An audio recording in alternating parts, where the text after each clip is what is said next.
Osada, Chiapas, Máxima FM.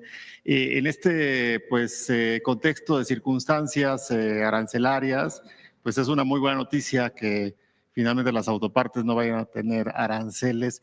Y quisiera, si nos puede compartir un poco cómo han sido todas estas negociaciones, recordar un poco cómo ha sido todo este proceso y que ha culminado en este momento de verdaderamente beneficio para México.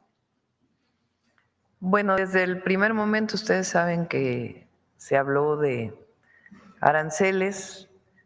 En un principio fueron hacia México y Canadá, relacionado supuestamente por los temas de seguridad. Digo supuestamente porque después vino para todo el mundo por temas comerciales, o sea que también había un tema comercial vinculado con los primeros aranceles que se anunciaron. Desde ahí pues establecimos una relación con el presidente Trump. Primero se logró un mes de plazo a partir de mayor seguridad en la frontera norte y su frontera sur. Después vino otro anuncio relacionado con que todo aquello que está dentro del tratado comercial, dentro del TEMEC, tiene arancel cero, y lo que está fuera del tratado, que se estaba exportando sin aranceles, tendría un arancel. ¿Qué significa esto? Cuando se está dentro del tratado, tiene lo que se llaman reglas de origen. Quiere decir que la mayor parte de lo que se produce esté producido en Canadá, en Estados Unidos o en México. Si no tiene esas reglas de origen, entonces estaba exportando a partir de otro mecanismo que tiene la Organización Mundial de Comercio, que se llama Nación Más Favorecida. Entonces, en este momento, lo que está dentro del tratado tiene cero aranceles. ¿Cuáles excepciones hay?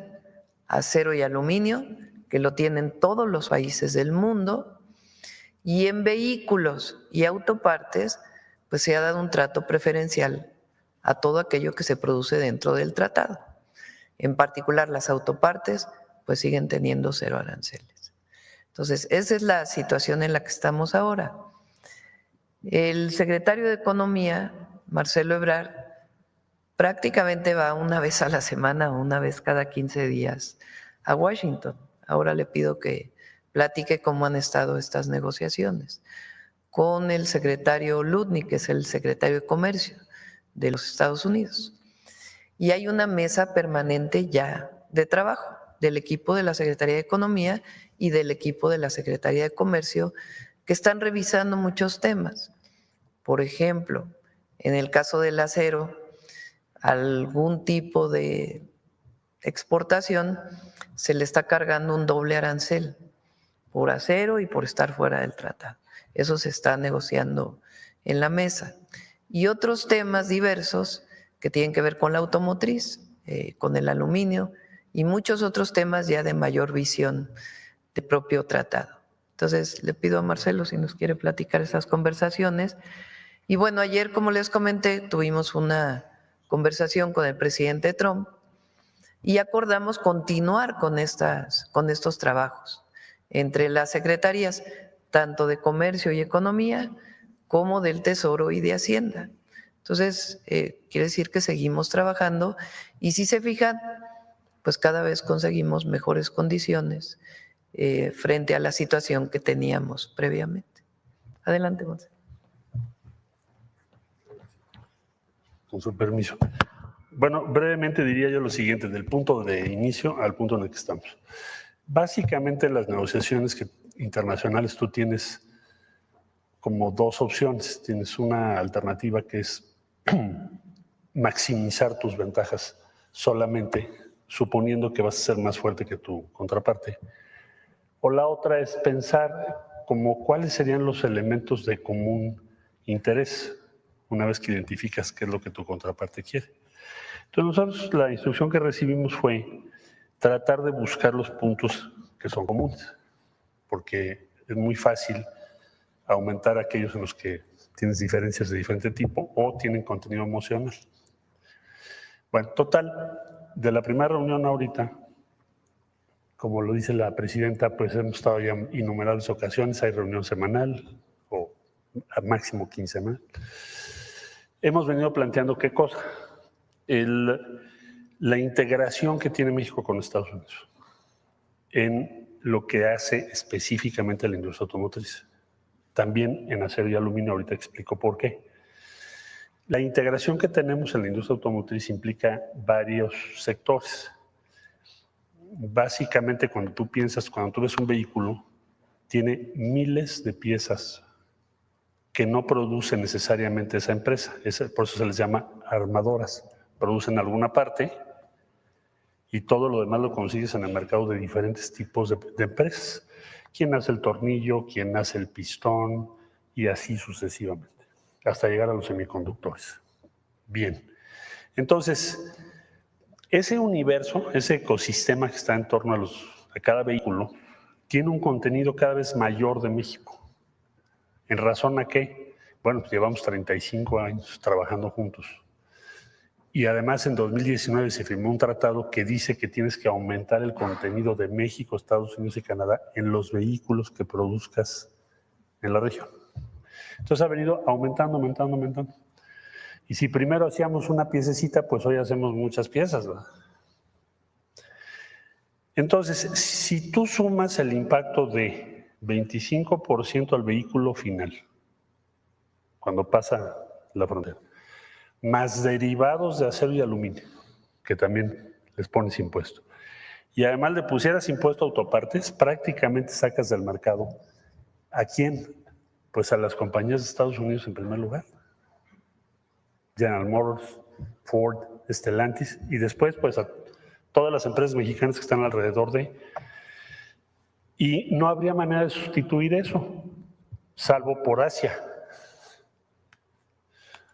Entonces, esta argumentación que te estoy resumiendo, en negociaciones donde yo debo decir que el secretario de Comercio, pues sí empezamos teniendo muchas discusiones porque empezamos de puntos muy distintos, pero hoy en día hemos logrado construir una buena relación de confianza y respeto. Y ha tomado en cuenta argumentos que hemos dado.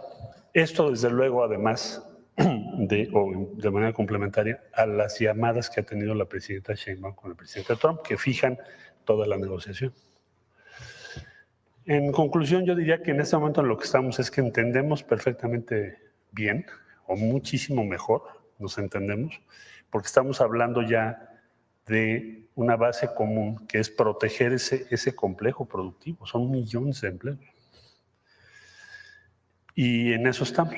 Entonces, no puedes meterle 25% a las autopartes, 25% al acero y al aluminio derivados, más 25% del precio final, pues porque acabas con esa empresa, ¿no? Entonces, bueno, ya pusiste 25, pues entonces ya no le pongas otros. Digamos, es el principio de que no los pongas en condiciones de tal costo que puedan incluso estar en peligro su viabilidad, ya cuando lo sumas. Por ejemplo, le decíamos, bueno, me recuerdo muy bien porque hicimos hasta un video por indicaciones de la presidenta, que creo que fue muy buena idea, de explicar, que creo que lo presentamos aquí, respecto a un pistón, que cruza 7 veces la frontera. Entonces, bueno, es nada más una pieza, ¿no? La bolsa que tienes en el volante por si tienes un accidente, 7 veces cruza la frontera. Entonces, esos argumentos han ido determinando el común objetivo de proteger esa cadena productiva. Bien, entonces eso explica estas decisiones. Y desde luego la gestión que la presidenta ha hecho por persuadir al presidente Trump, no es fácil, ¿verdad? Me consta. Entonces, en donde estamos es ahí. Creo que esto nos va a conducir ¿a qué punto? A que tengamos la mejor condición relativa respecto a cualquier otro país del mundo. Y eso se está materializando. Que ese fue el objetivo que fijó la presidenta Sheinbaum a todo el equipo que estamos trabajando en comercio, en Hacienda con Tesoro, en relaciones exteriores, desde luego. Todos estamos trabajando en esa misma dirección y creo que pues ahí vamos avanzando. No echamos campanas al vuelo, porque esto es día a día, pero cada día algo se avanza. Ayer hubo una instrucción a las aduanas de Estados Unidos donde se subraya esto de las autopartes. Entonces, bueno, pues es un avance, ahí vamos. vamos en el camino correcto. Gracias. Presidenta, en estos avances que ha tenido en las La negociaciones, exportación de autopartes de México son 70,000 millones de dólares. Presidenta, en estas negociaciones que ha tenido con el presidente Trump, ¿ha visualizado usted dificultades? Quisiera preguntarle eso y también preguntarle si nos comenta cómo funciona el modelo económico mexicano, que pues durante sobre todo los primeros meses de su administración habían pronósticos de algunas entidades internacionales y siempre economistas que decían, bueno, pues es que va a ser difícil, ¿no? Pero hoy vemos pues una economía sólida, vemos negociaciones sólidas y con resultados, vemos pues al país con los índices más bajos de desempleo, vemos que la migración se ha frenado enormemente. ¿Cómo funciona este modelo, Presidenta? La economía mexicana durante mucho tiempo, a partir del primer tratado, tuvo la orientación de ser una economía exportadora hacia los Estados Unidos. Comenzaron a aumentar las exportaciones. Durante una época, el principal producto que exportábamos era el petróleo, y eso dominaba la economía de México en términos de sus exportaciones. A partir del tratado empieza a diversificarse, pero el objetivo era convertirnos en una economía exportadora hacia los Estados Unidos. ¿Bajo qué condiciones, bajo qué circunstancias? Salarios muy bajos. O sea, lo que se presumía al exterior era mano de obra barata. Entonces, con la mano de obra barata, pues se venían aquí las maquilas, se fabricaba aquí por tener mano de obra barata y se exportaba. ¿Qué pasó a partir de 2018? Pues se dijo, no puede seguir siendo la mano de obra barata lo que México le diga al mundo de lo que hace nuestro país. Entonces, en primer lugar, tienen que aumentar los salarios, porque es una injusticia lo que estaba ocurriendo de que durante 36 años no aumentara el salario mínimo. Entonces, hoy tenemos ya 7 años en donde el salario mínimo ha ido aumentando más del doble, y eso ha permitido, ha presionado también a que el salario medio, o sea, los otros salarios que no son el mínimo, también aumenten. Pero además, el objetivo no solamente es mano de obra, sino mano de obra calificada. Entonces, hoy México tiene mucho más ingenieros que los que se titulan en muchísimos lugares del mundo. Somos el tercer país en el número de ingenieros e ingenieras que salen de las universidades, de los tecnológicos. Y además se ha ido especializando muchísimo el trabajo de las y los mexicanos, porque siempre hemos sido muy trabajadores. Desde la electrónica, las autopartes, no es fácil llevar una empresa de un lugar a otro si no hay calificación en la mano de obra.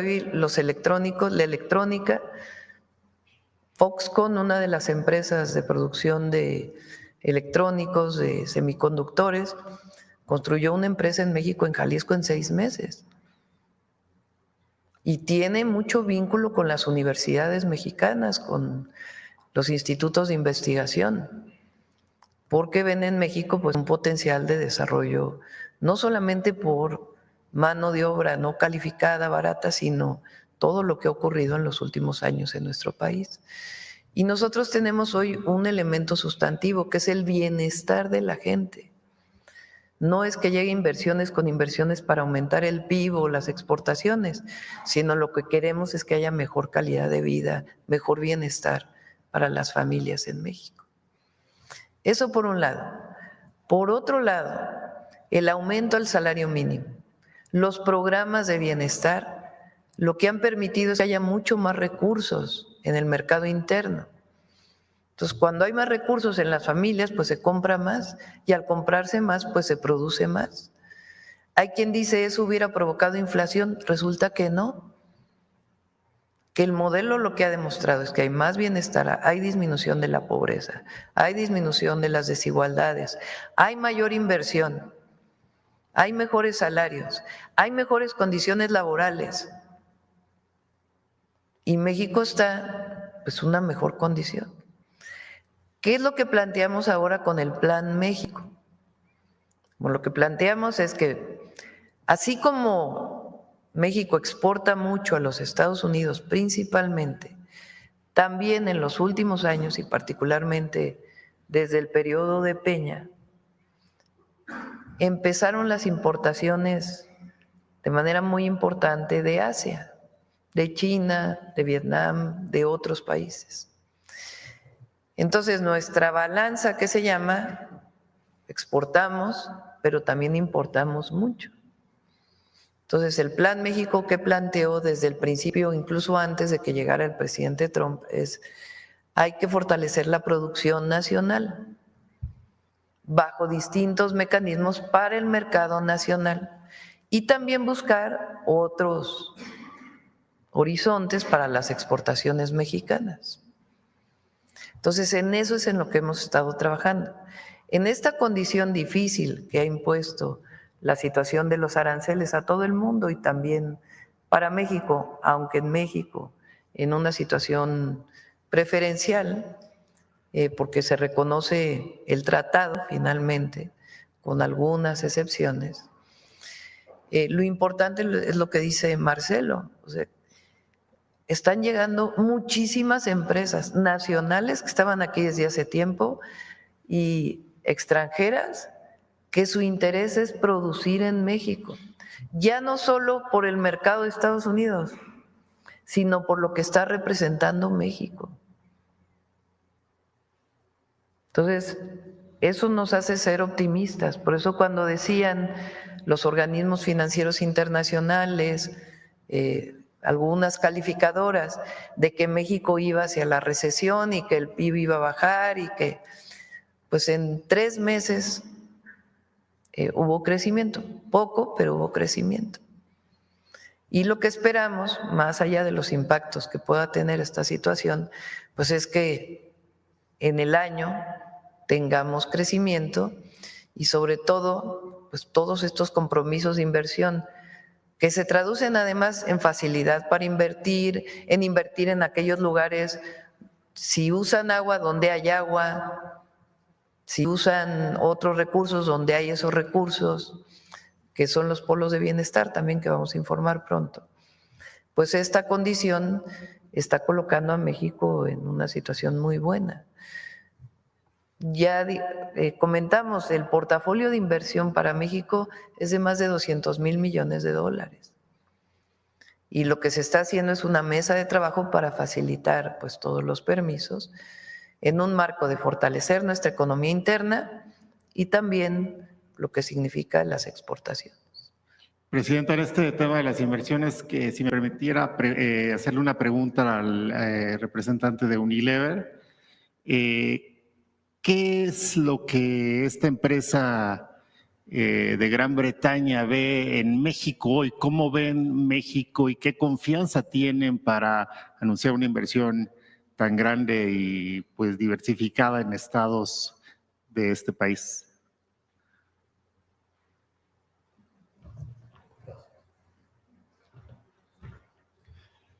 Muchas gracias para la pregunta. México para nosotros